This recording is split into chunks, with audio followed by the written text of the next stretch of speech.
In Racing Through Time, we look at the cars, the drivers, the races and the circuits that made motorsport history. While the same principles will always apply in racing, some things have changed dramatically over the past 110 years. The circuits, the cars, race formats and the technology evolved from the horse and cart age to the space age.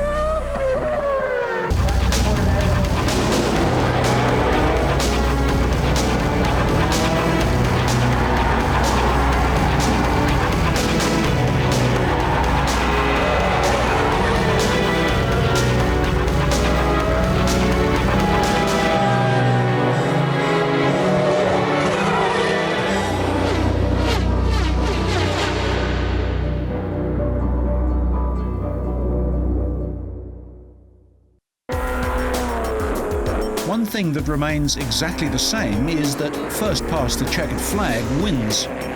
Except, that is, where there are protests, scrutineering problems and official inquiries. There's always been room for a good argument between the competitive people who make up the world of Grand Prix racing. On Racing Through Time, we look back and compare Grand Prix racing then and now. Racing started with the great city-to-city races, like the Paris to Rouen of 1894. The Gordon Bennett races were held between cars representing countries and ran from 1898 to 1906 and were the birth of international competition. Edwardian racers faced dust and rough roads perched high on their cars. Their low-revving cars were reliable but vulnerable to punctures in races that lasted 10 hours or more. After the disastrous 1903 Paris to Bordeaux to Madrid race was abandoned when drivers and spectators died, organisers decided to run races on closed public roads. They still covered great distances compared to today's races, but the idea of a circuit or a lap came into being. In 1906, the Automobile Club of France decided to hold a Grand Prix, open to all comers. This was held at Le Mans. Not on the track used for the famous 24-hour race, but a longer one nearby. France was the cradle of motor racing. By the 1910s, engines became smaller as designers realized that rather than building bigger and bigger engines, a better way was to extract more power from smaller ones. In England, racing was banned on the public roads, so the world's first purpose-built racetrack, Brooklands, was constructed in 1907. This banked oval track inspired Indianapolis, Montlhéry, Monza and many others that followed. The Great Pre-War Grand Prix showcased the increasing battle between German and French manufacturers.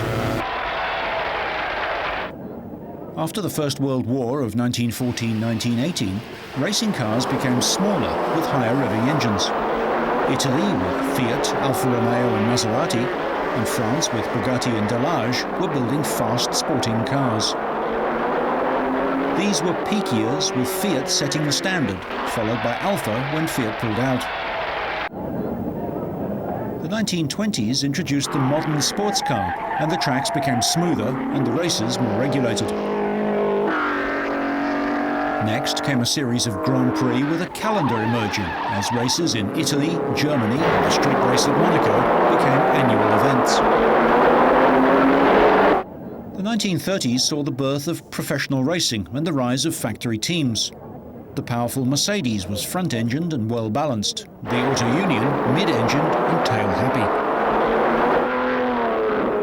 Long power slides were the order of the day, as the power of the cars was more than the narrow tyres could handle. Part of the skill was not to wear the tyres out. Racing colours were green for the United Kingdom, red for Italy, blue for France, yellow for Belgium, white for Germany, and white with blue stripes for the USA. These remained the basic colours in Formula One until 1969, when advertising on cars was permitted and Lotus appeared with the gold leaf, red and gold cars.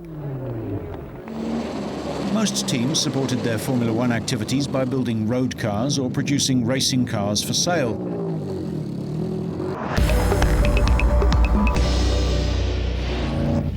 Opinions on drivers remained as long as there was someone to argue their case. But as they recede into the history books, names like Felice Nazzaro become just that, names. Heroes of the 20s, Antonio Ascari and Robert Benoit, are fading too. The legendary Tazio Nuvolari retains his place in the pantheon of great drivers and popular imagination. He was a legendary figure who competed over a long period, with stirring drives in Grand Prix, the Mille Miglia and the Targa Florio. Nuvolari was the epitome of the racing driver. Idolised in Italy and round the racing world, he developed the four-wheel drift, throwing cars into corners and sliding, balancing between tyre grip and power. Nuvolari's fame endures to this day, Audi naming a concept car after him. As reporting, photography and filming of races improved and the circuits became more established, the fame of the drivers grew and their exploits were recorded. So Sterling Moss recalls the drivers of his era, the 1950s. I've always believed Fangio was the greatest driver that there's ever been. I still think that. I think there've been quite a few people that have come very close. Being close and being on the top are two different things. I think Jimmy Clark, for instance, was a fantastic driver. I didn't see that much of Jimmy because he really was ascending when I got out, and there've been a lot of other people since. But I think I can best explain the difference between Fangio and Ascari was very, very small. I mean, you're not talking of a big difference. But I remember my car, I think, had broken at Bari or somewhere like that, and I was watching the cars, and Ascari would come round and he'd just touch the straw bale, just nudge it, and every time he'd do the same thing. It was fantastic. Fangio would come past, and he wouldn't quite touch; he'd just touch the whiskers, and still he was just as quick. And I thought the precision of the man, the balance of the car, and the tenacity, the timing, the way he keep going at the same speed for so long, like a drip, like a water dripping. Was the way was, I think, a lot of his strength, and he was very composed, a nice driver to watch, as of course was Farina. Farina was a much harder driver. I don't mean necessarily hard on the car, but much tougher to drive against. Fangio was a gentleman. I don't mean he'd say take the corner or anything like that, but whatever he did was extremely ethical. Now, Nino Farina wasn't quite as easy as that. I mean, he was a bit rougher. And Ascari, no, much more in the Fangio mould, but and nice person. But I think just that whisker away from being with Fangio and you know, the odd fifth here and there, it makes a difference. And I think that's what tells the difference between one driver and another.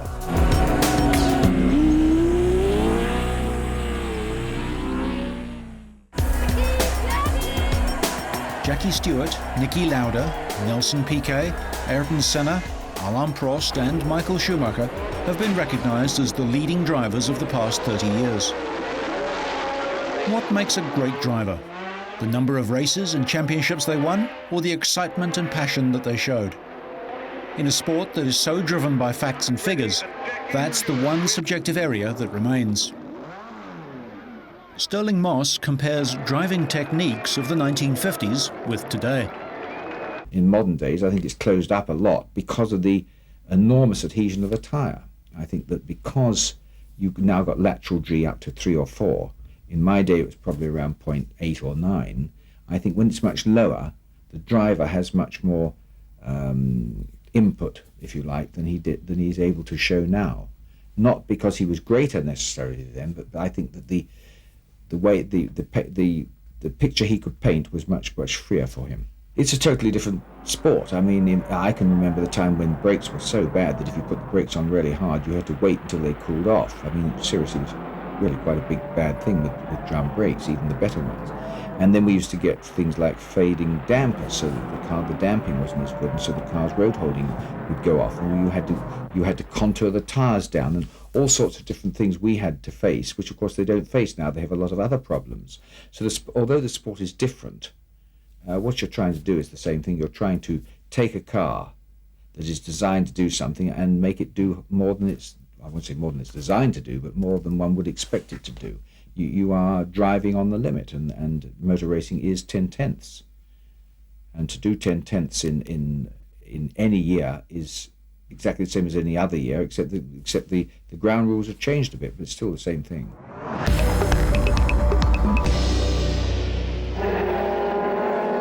The road to Formula One can be unpredictable, costly, or plain lucky. The established path taken by Ralph Furman to Formula One was via karting, Formula Ford, Formula Vauxhall Lotus, Formula 3, and to Japan in Formula Nippon. Having the Van Diemen Formula Ford factory in the family didn't hurt, but it was a long apprenticeship for the 27-year-old. He was helped by winning the Autosport Award, which had a cheque for £20,000 and, just as importantly, a test in a Formula One car. Others have jumped straight in, like Jos Verstappen and Kimi Räikkönen. One stellar season in a lower category and then into Formula One. Of course, many drivers show stunning speed in lower categories but can't adapt to being beaten once they make it to the Premier category. Stirling Moss's family supported him to such an extent that to help him secure a drive with Mercedes, the best team in 1954 and 55, they bought a Maserati 250F so he could show his skills at the highest level. That paid off, but the car cost £10,000 after taxes were included. How do you make it up the ladder of chance that is Formula One?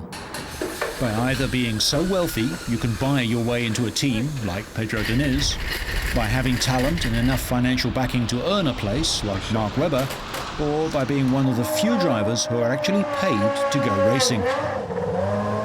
When Jordan was looking for a driver to replace the jailed Bertrand Gachot at Spa in 1991, Mercedes offered their junior sports car driver, one Michael Schumacher, on the basis that he knew the track. They contributed $250,000 to Jordan. Even though he didn't actually know the track, Schumacher qualified 7th and showed race form. Almost immediately, he was spirited off to Benetton and double World Championship success.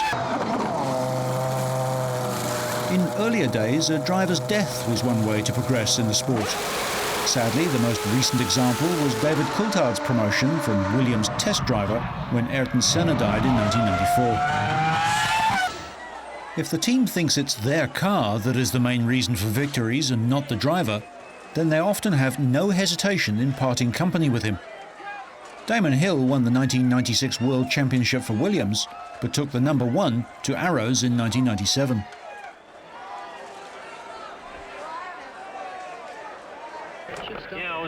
Engineering drivers like Jack Brabham and Bruce McLaren appear to be a breed of the past.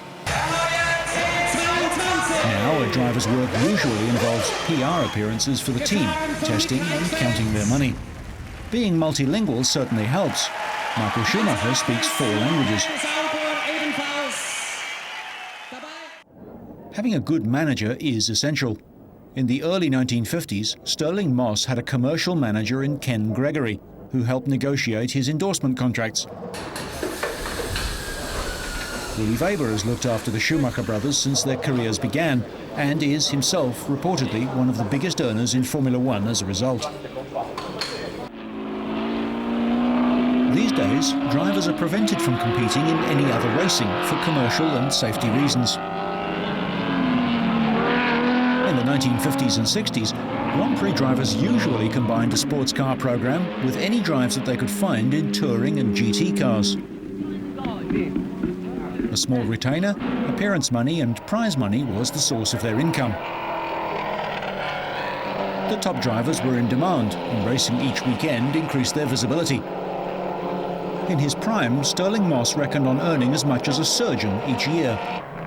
The wage escalation increased with Scotsmen Jim Clark and Jackie Stewart, drivers who knew their worth. That eventually led to today's highest earner, Michael Schumacher, who reportedly earns $100 million a year from Ferrari and his personal sponsors.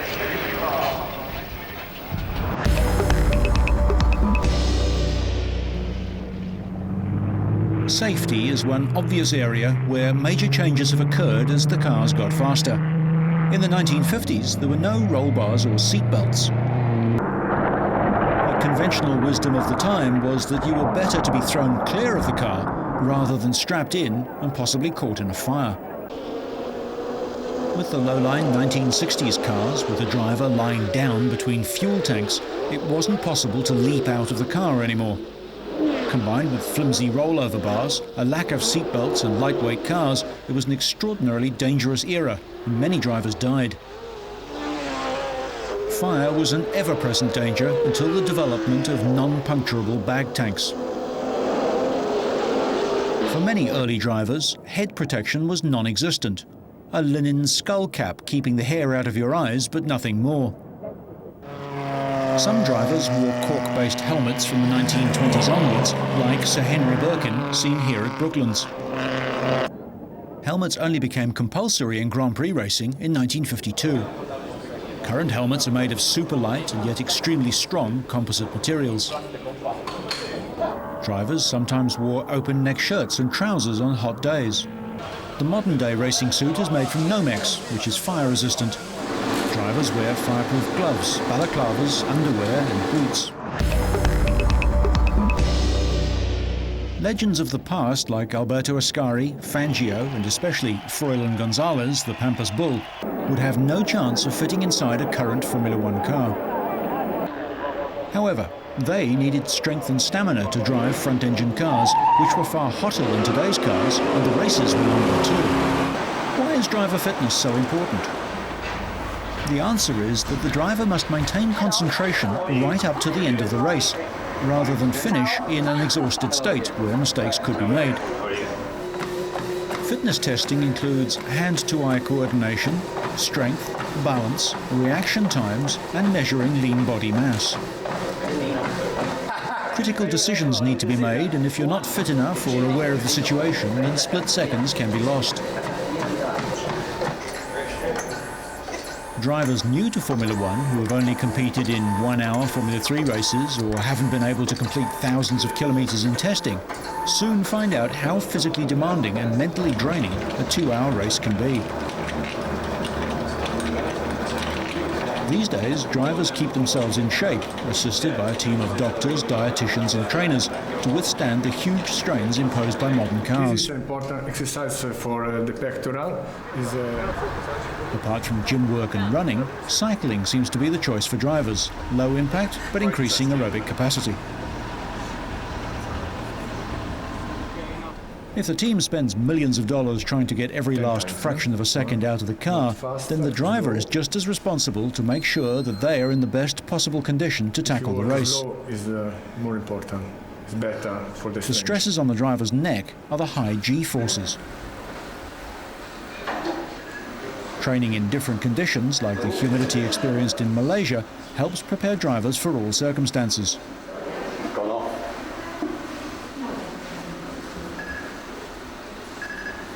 Body fat can be measured by the electrical resistance of the skin.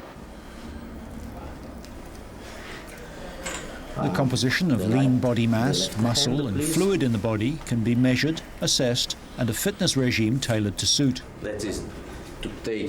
Racing may have lost some romantic notions of the past, like Akil Varzi lapping Monaco while smoking a cigar, or Mike Hawthorne wearing a bow tie, but that's the price of changing from a sport into a business. When driving became a full-time occupation and the commercial side of the sport grew, there was less time for the playboy image.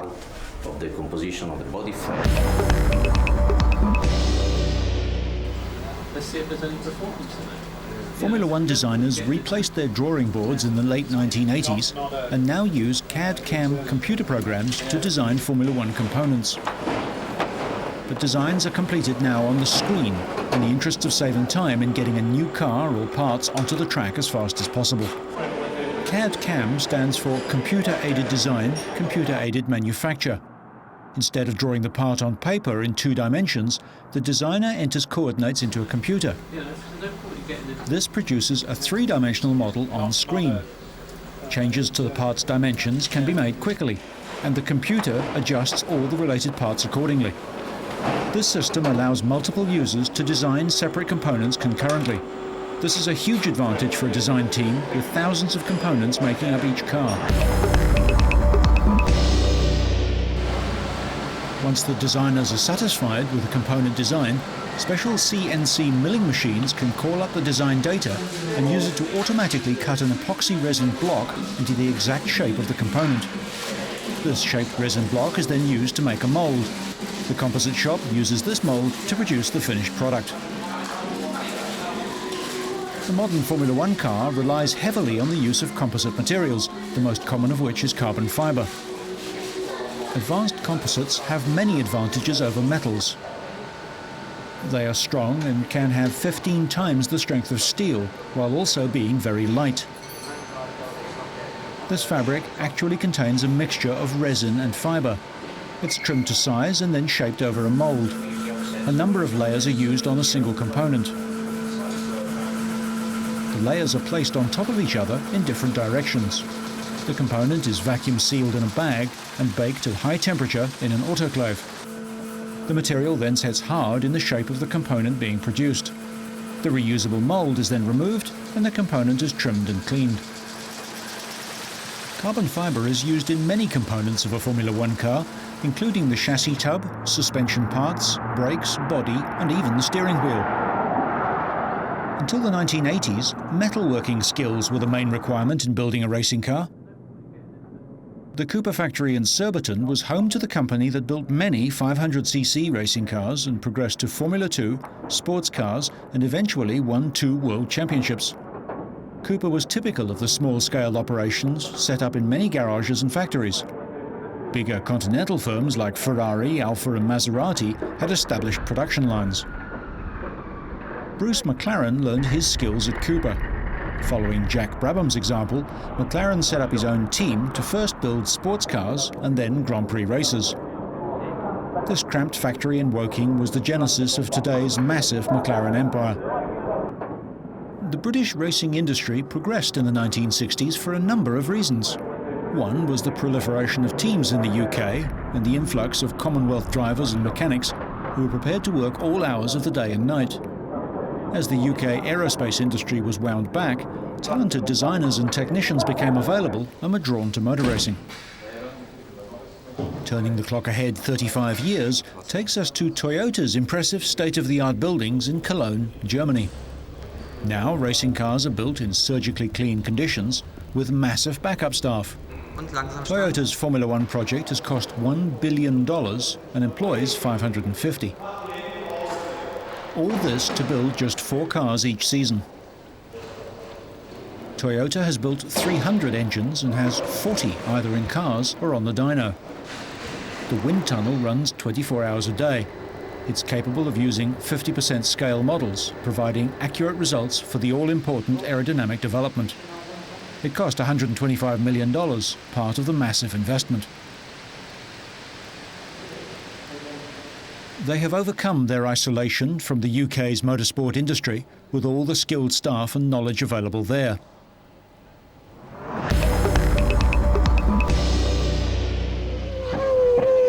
Aerodynamic efficiency is probably the most important single aspect of a modern Grand Prix car. This black art centres on how air flows over, around and under the car. From the late 1970s, when Lotus developed the ground effect cars, designers, drivers and engineers have been chasing the ultimate aero package. Designers test countless models in wind tunnels before producing the real car, while drivers and engineers constantly adjust components to achieve the best package on the track. The first car with wings to generate downforce appeared in 1959 at the Nürburgring, when the May brothers presented their Porsche. They weren't allowed to start the race. Jim Hall's Chaparral followed in 1967 with a substantial rear wing on the 2E. In the era of low-powered 1.5-litre Grand Prix racing from 1961 to 65, the cars were designed to be as sleek and as wind-cheating as possible.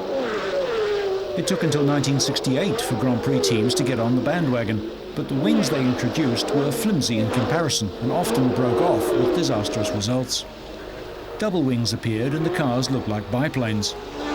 After a serious crash at the Spanish Grand Prix in 1969, the governing body, the CSI, decided for the Monaco Grand Prix onwards that high wings were banned. So began the search for downforce and the increasing importance of aerodynamics. Peter Wright had developed the principles of ground effect while he was at BRM in the late 1960s. When he joined Lotus in the 70s, Colin Chapman gave him the go-ahead to further develop his ideas. By excluding air from the sides of the car and shaping the underside appropriately, the whole vehicle became a wing. The Lotus 78 and 79 pioneered this and helped Mario Andretti to the 1978 world title.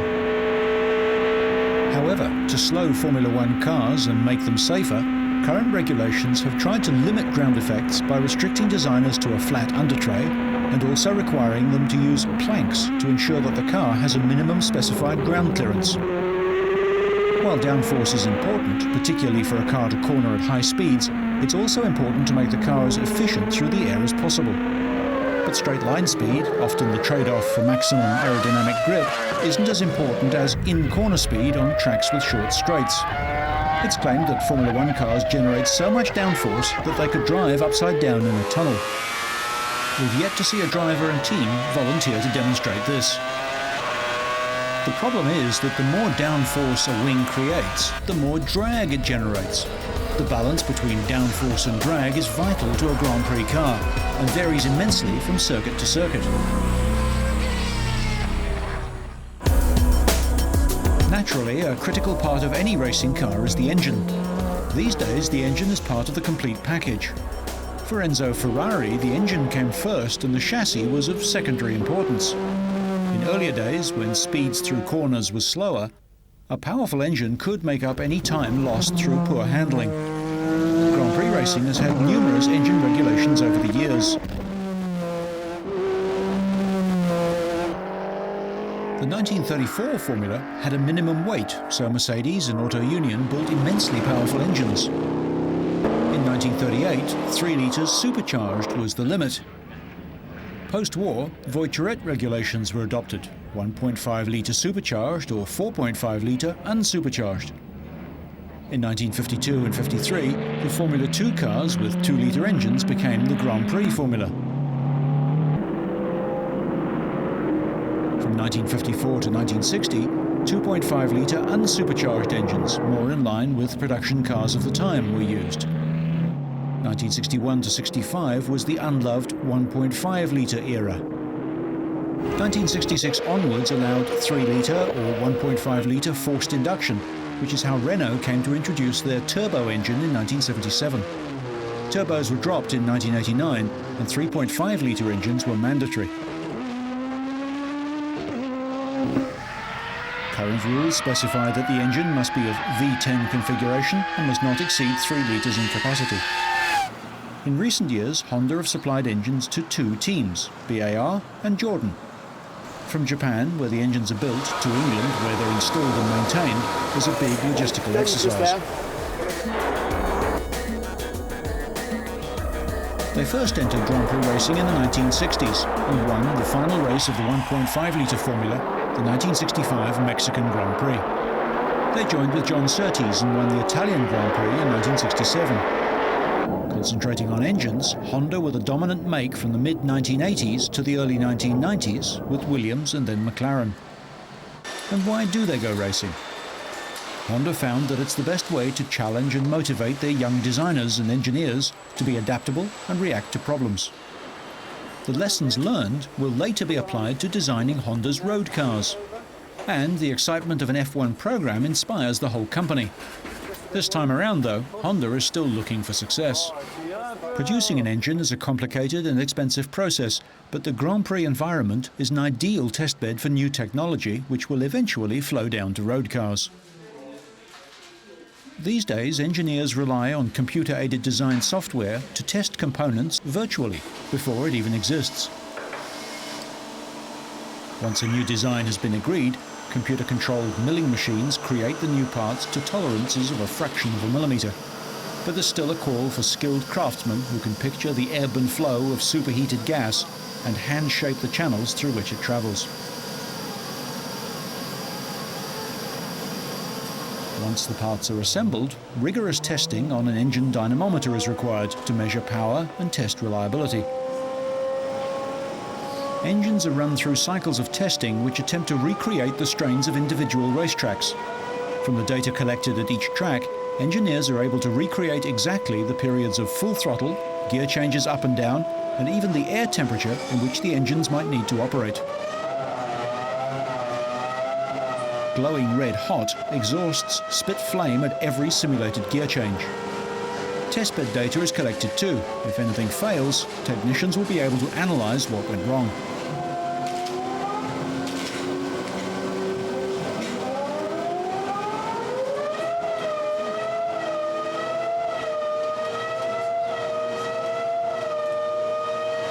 That peak was 13,433 RPM, not particularly high revving by modern Formula One standards. The BMW engines in the Williams cars of Montoya and Ralf Schumacher rev to over 19,000. Once the tests are done, improvements are made. Here, inlet flows are analysed.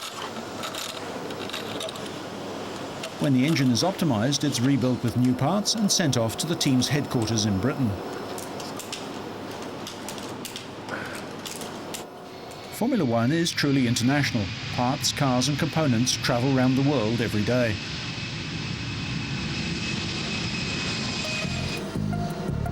Jordan Grand Prix headquarters are a few hundred yards from Silverstone, home of the British Grand Prix.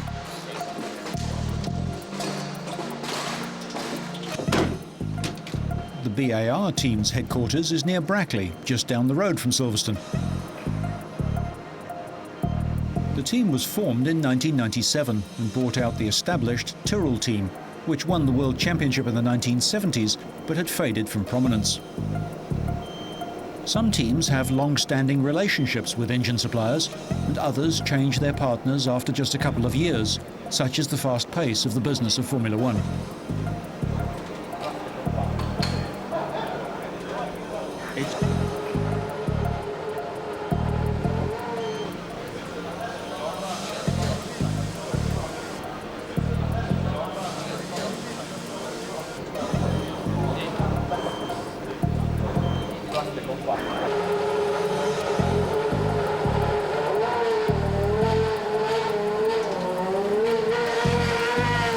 Maintain a Formula One racing department subsidiary in the UK. They receive engines from Japan and look after rebuilding them when components have reached the ends of their service life.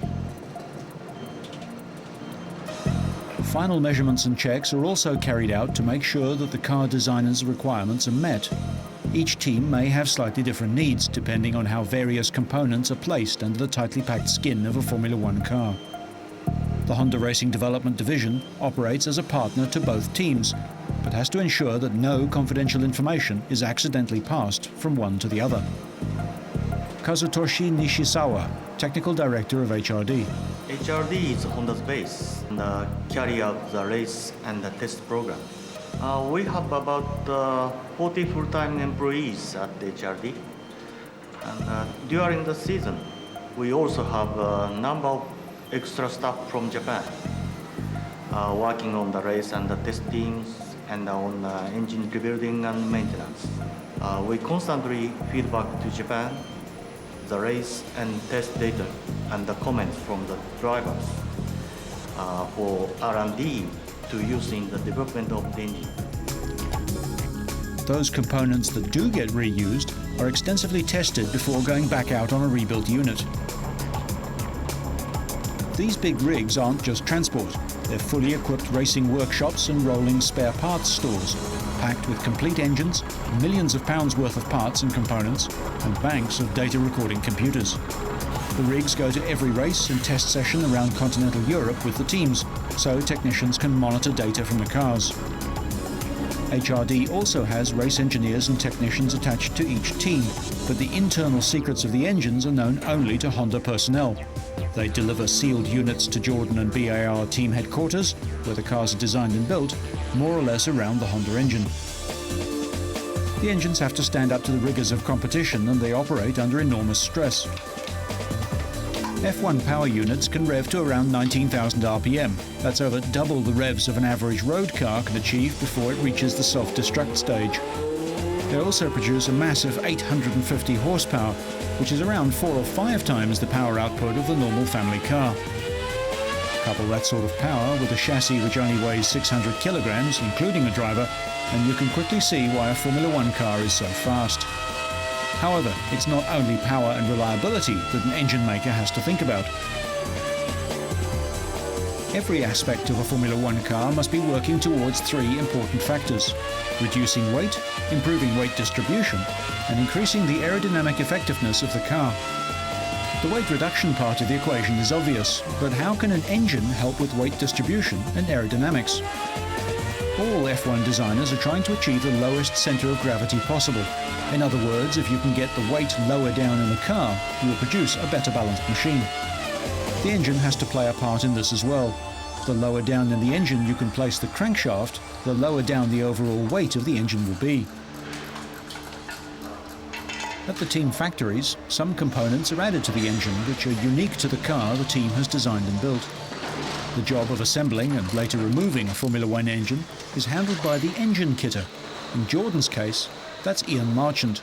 This engine I'm working on now is Jarno Trulli's engine, which did the race. So we'll de-kit it, take all our stuff off of it. As you can see, it's more than just a V10. There's a lot of Jordan stuff that goes on it that we fit. So we've got to take all that off, box it up and send it back to HRD. Normally I'll do it in the morning or an afternoon. Trucks normally get back on a Tuesday lunchtime, and then by Tuesday evening we'll have them boxed up. I'm on the way back to Honda. But sometimes we have a T-car engine to do as well, which is obviously makes 3, which makes it a bit tight, but you can just about do it. Notwithstanding any dramas, there's an orderly routine to the Formula One maintenance process between races, which includes tasks like cleaning out the radiators.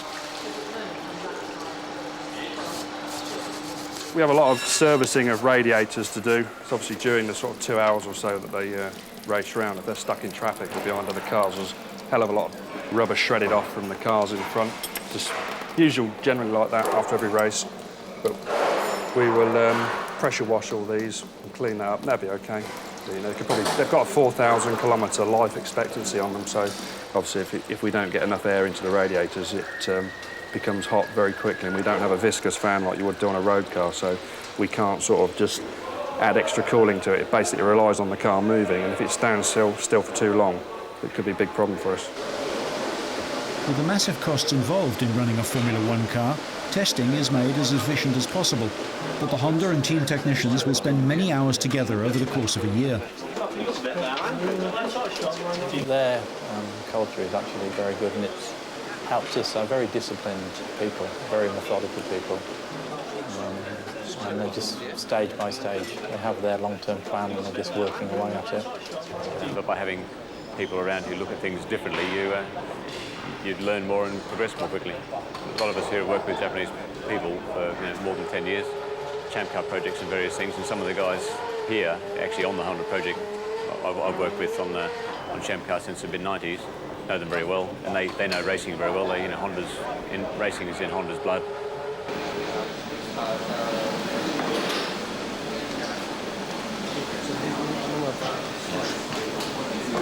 Do the European technicians learn anything cultural from their Japanese colleagues? We do, yeah. Not necessarily good words, but they find it quite amusing. They all speak pretty good English, actually. It's strange because within Jordan we've got quite a few nationalities, so we're a sort of multi-national team, really, with English, Irish, and Japanese. So their food is a little bit different to ours, so I don't think any of the lads have ever got their heads around the Japanese cuisine yet.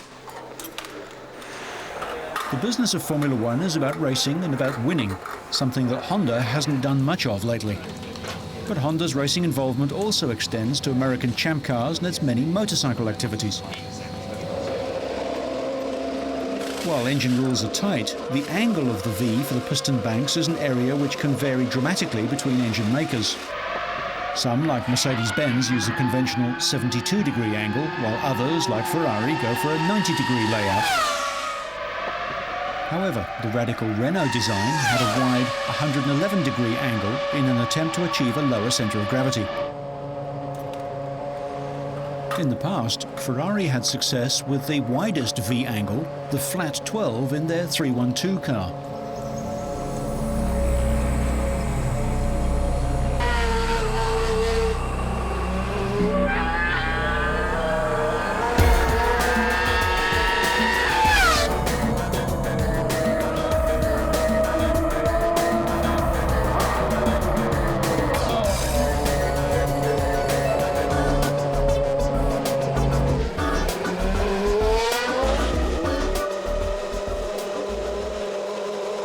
And how many of these million-dollar engines did Honda have to build to keep both teams provided with fresh power?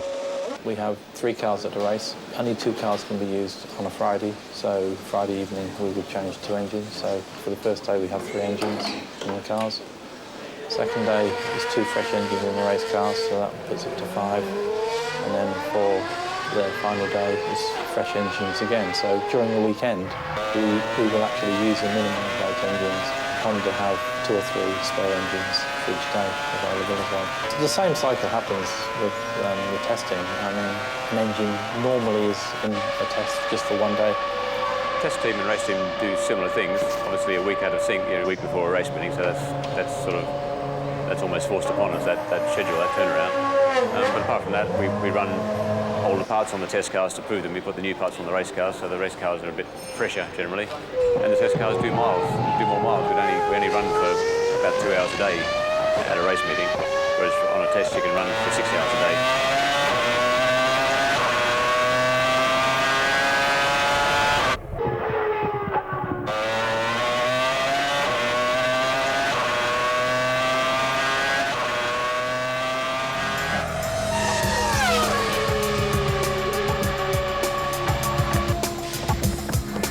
I'm not quite sure what the life of this one is, but sometimes ex-race engines will do another race's Friday practice session. It may be a couple of races away before we see this one again, unless they've got some sort of development work to do on it.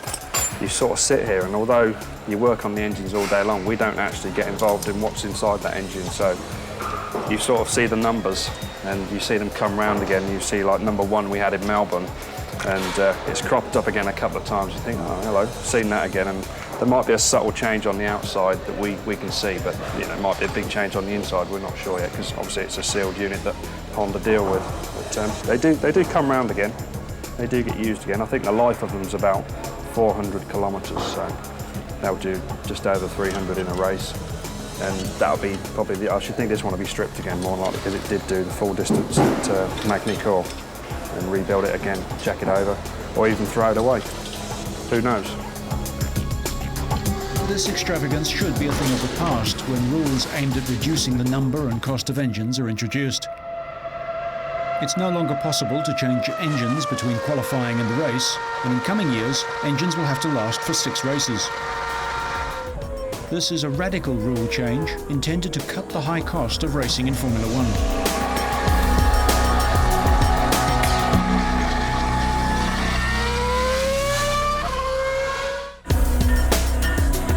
High tyre wear and high fuel consumption, pit stops were an important part of racing from the very start until Cooper arrived on the scene in the late 1950s. And there were some exciting pit stops too. Because the mid-mounted Coopers were easy on tyres, they made pit stops for tyre changing redundant. 3 other rule changes happened at this time. Races were shortened to 300 kilometres, drivers weren't allowed to change cars, and the 1.5-litre formula meant cars weren't powerful enough to wear out their tyres or use too much fuel. All these factors meant that regular pit stops, except in emergencies, were a thing of the past. Brabham reintroduced pit stops in the 1980s, running a lighter fuel strategy. These days, to generate some actual passing in the pit lane, if not on the track, stops for fuel and tyres have been made mandatory. For the pit crew, that means getting it right in the pits can win the race for your driver. Equally, getting it wrong can cost your driver the race. Each crew member has an earpiece to listen to the driver and engineers for their cues or for instructions. The engineer calls the driver. Then I prime all the pit stop crew to be ready for that stop. We get another one at 20 seconds when the tyre blankets come off. and then 20 seconds from then, that's when it all happens.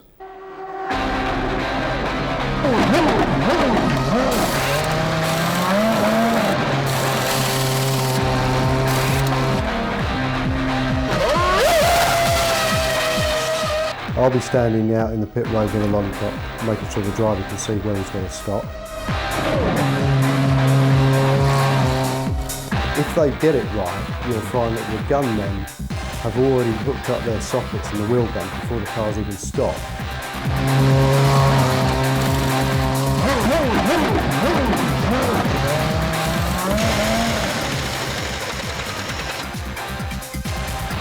As the car comes in, the guy to my right grabs the wheel as the car stops. I go in with a gun, take the nut off. He pulls the wheel off straight away. It happens quite smoothly. You're coming off with a gun as the wheel's coming off. And then as soon as that's out of the way, the guy on the left-hand side puts the wheel on and you're straight back in there with the gun. When you get a really good stop, it's as though there's only one wheel gun going, and they all seem to do it at exactly the same time.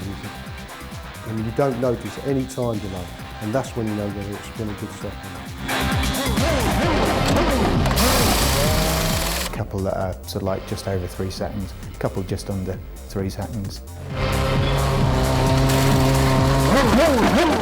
Plug the nozzle into the side of the car as fast as possible. You open the nozzle in 2 stages. The first stage is a vent, and then the fuel starts flowing. When the fuel's flowing, we get a green light, and when the fuel stops, you just wait for the red light to come on. The red light comes on, and it's get off the car as fast as possible. As soon as he's off, I'm sure there's nothing else in the way. I will raise the lollipop, and the driver, hopefully, just pulls away.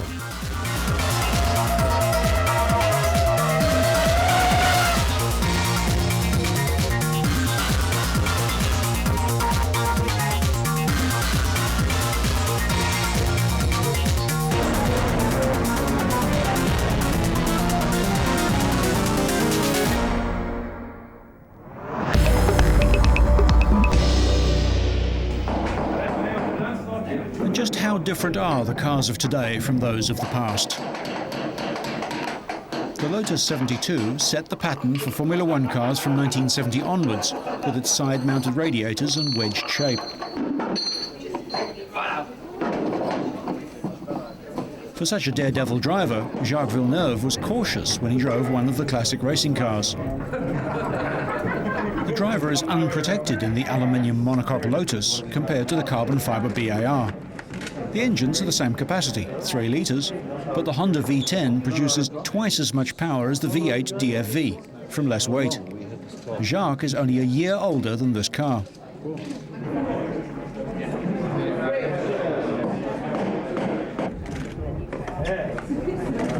Hey, the steering doesn't come off?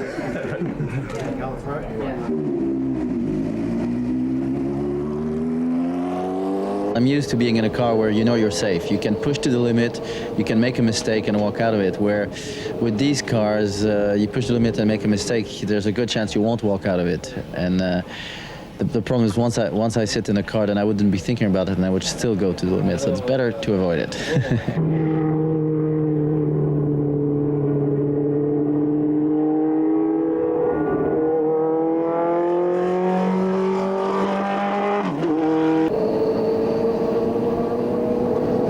Of evolution at the sharp end of racing development makes for a world of difference.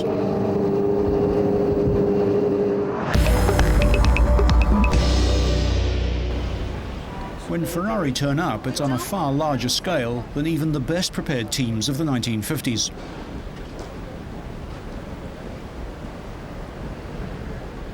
Sterling Moss tests his Rob Walker Cooper at Silverstone before the start of the 1959 season.